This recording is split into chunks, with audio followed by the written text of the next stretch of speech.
Hey, once again, it's me, Lila, and we're back with August 31st of 2018. And I think this is almost the last single day journal entry. So let's just get right into it. You are always so proud of yourself in the midst of being really inconsiderate and selfish. It's so weird that you can't pick up on it. In the last 5 minutes, you have come home from the grocery store attempting to usurp dinner plans with your beloved goddamn steak, gone to the bathroom to smoke, then interrupted me and made me take my headphones off so that you could tell me that you'll have rice instead of buns with your hot dogs. One, the steak. I don't know what your fucking obsession with steak is, but I've told you before that I don't particularly care for it enough to eat it as frequently as you like it. Granted, you're well within your right to have what you want to have when you want to have it, but expecting me to partake in things simply because you want to is not only inconsiderate, it's really fucking weird. Also, just taking it upon yourself to buy it, then bring it home to shove it in my face is really rude. Also, spending money on something I don't want nearly as much as, say, a bus pass or my phone bill paid whilst also bringing more work for me to do for you is unacceptable. So I, looking obviously not enthused, asked what we were going to have with the steak. You say that you got corn, which leads me to another point that goes along with the problem of the cost of steak. You buy this huge can of Del Monte corn all the time because it's 2 for $5, it's worth it. No, the fuck it's not. Oh my goodness, your inability to handle money or understand shopping is out of control. For that price, you could have gotten so much more frozen corn. It's absolutely laughable that the canned food slash TV dinner habit can't be broken.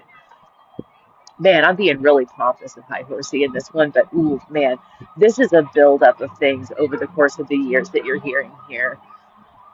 Um, this was one of those. I'm sometimes it's like you just don't want to cook an elaborate meal, right? So it's like we'd already agreed we'll just have hot dogs tonight, which means that I can get more other stuff done or have already kind of set aside this idea of having other plans instead of having to fry up a steak and maybe have to deal with baked potatoes and boiling corn, whatever, all this stuff. And it's not that big of a deal, right? It's not like he asked me to make shepherd's pie from scratch or some weird stuff like that, right? But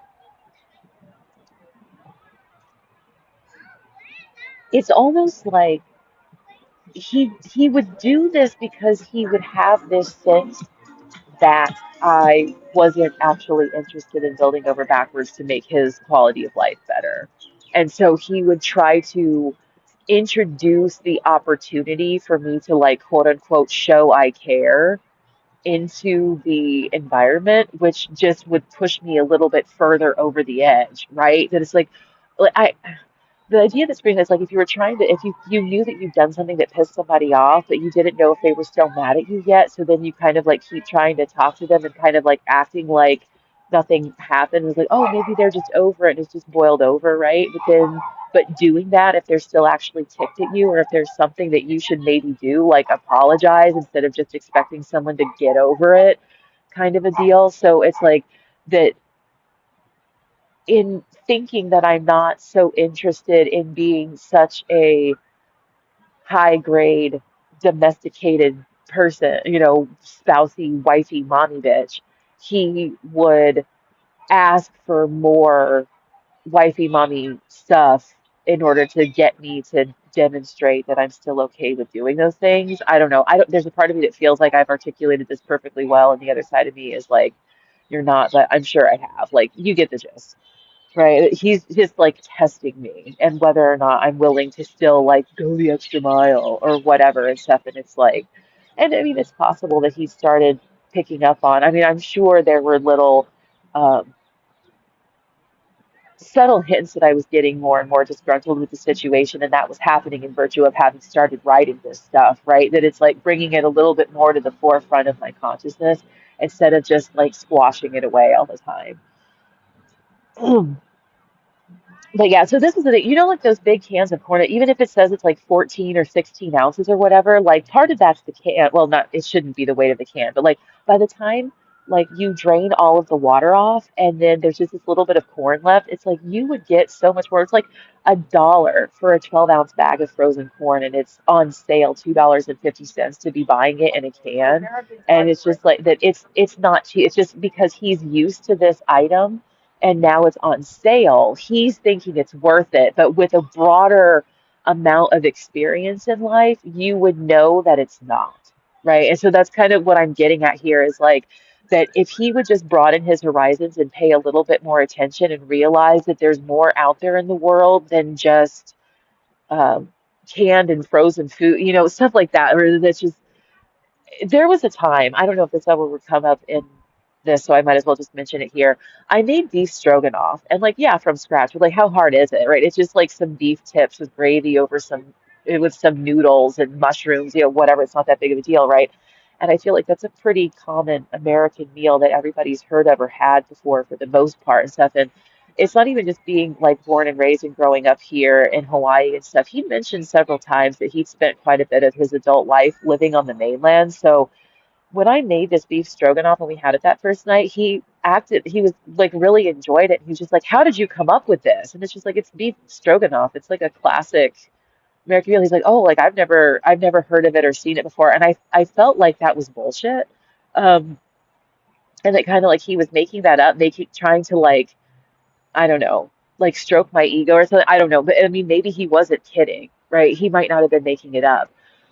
But it was just like over the course of living with him, it was despite every attempt that I made to kind of help him broaden his horizons or get a better kind of perspective on the world, it just didn't ever seem to completely land and click, right? And so, I mean, it's not in that sense of like, oh, you're trying to change him, or it's not even that, right? It's just that like it never quite, things just don't quite ever get through to him in the way that it would just get through to other people. It's like if you had just met people who'd never been to a certain restaurant before, and so you go, and then they're like, oh man, it's great. Like they would think of it again, like down the road when you're like, hey, where are we going to go? For dinner, they might then suggest it later on down the road. But it was like with him, it's like I could make something like that and he would absolutely love it. But then when it came to like, what do you want to have for dinner? I mean, there would even be times like I could suggest it, a few months down the road, be like, how about I make beef stroganoff again? And he would say, that it's like, what is that? I've never had that before. And it's like, I just made it for you like a month ago. And you loved it and acted like you'd never heard of it. But yeah, right, it's just like there was like a lack of consistency of experience that was going on. Um, so two, smoke outside whenever possible. This is just good practice because you're not even supposed to be smoking inside the building. The closet next to the bathroom reeks, and you have a housing inspection in less than a month. So he had a lot of clothes. I don't know that I've ever known anyone in my life that had so much clothes as he did. And so that his closet was right next to the bathroom. So like all of those clothes that were right outside the door of where he was smoking in the apartment all the time, all reeked of cigarette smoke because of it. And it's like there's no way that he's worn all of these clothes and smoked in them and never washed them that they would smell that way, right? And it's like you're gonna get yourself caught um, with this. But anyway. Number three, I don't give a rat's fat fucking dirty ass that you are going to eat rice instead of buns with your hot dogs. Does this have any fucking thing to do with me? Am I burdened by this? You will likely get up to start your own rice. You will make your own plate. Why in the actual goddamn ever living fuck should I care about half of the bullshit you bother me with, you stupid fucking piece of shit? Yeah, so this was one of those things that this really obviously started to get on my nerves. Um, he would bother me with just completely personal, like you could just keep that to yourself kind of stuff. Um, it was unnecessary, right? To bother somebody else to hear this little tidbit of your life, right? It just didn't make any sense. I just completely like caught off guard and alienated some dude that was walking by with that too. It was kind of funny. Okay. Number four, in case I haven't mentioned it enough already, stop smoking so much in the fucking apartment. God fucking damn it, I can't fucking stand you. Oh, and P.S. Don't call it my ketchup when you eat as much of it as I do. I swear, some of the shit you do is just petty because you don't know how else to respond when I give you subtle cues that your behavior just flat out sucks. You do it as some sort of passive aggressive reminder that you did me a favor when I never asked you to in the first place. I feel like you're really just being forced by a greater power to cohabitate with another human being to humble your fucking ass. Why in the fuck that poor soul had to be me? I hope I live to find out. I think that's a good place to stop for today. I didn't realize this one was actually so fired and amped up, but I think that's going to be enough for now. Bye.